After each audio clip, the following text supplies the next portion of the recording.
Hey guys, so apparently that last video you only got part of it and then it didn't keep recording after I paused it, so whatever. I'm going to show you one example of a challenging half-life question, alright, where now we have to find out the original sample. And we're going to use a T-chart that's already made up so I don't have to make it all crooked. And it says the half-life of phosphorus-32 is 14.3 days. If there is, and we have some useful information given, if there is this much left, okay, that's the bottom amount, after 71.5 days, what was the amount of the original sample? So here, we're told basically how far down we have to go, and all we know is what our half-life is, and we got to figure out the original amount. So if the left little part is time, and the right part, I don't know what's happening to the... Do you see that? Do you see what my board's doing? That is so funky. All right, so we have time and we have our original.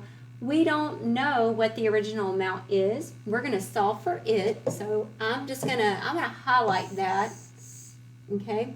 But we know that we're starting out with 0. Always start with 0 time. And then our first amount of time is 14.3 days. That's how long a half-life is. And whatever this is going to be based on going backwards. Okay, it's really not that much harder. So we can work with our time. We got to get all the way to 71.5 days, and then we can enter that amount. So 14.3 days. Then we add another 14.3. That's 28.6. Add another 14.3, and we get what? 42.9. This is really messing with me. That's so weird. After that, another 14 days is 57.2. Another 14 days is going to give us 71.5. Okay? I don't know if y'all are watching this. I'm getting all sorts of distracted watching myself write. That's so weird. And then our original amount we're going to have to solve for, but this is this is 0.125 grams. So to get our original, you know how to start at the beginning, every half-life, we take this amount and we cut it in half.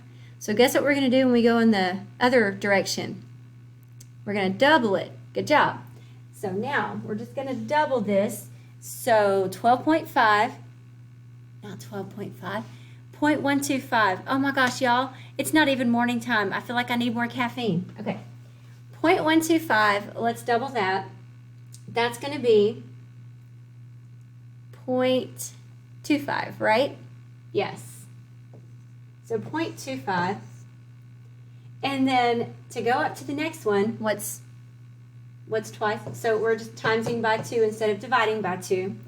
So 0.25 times 2, that's going to be 0.50.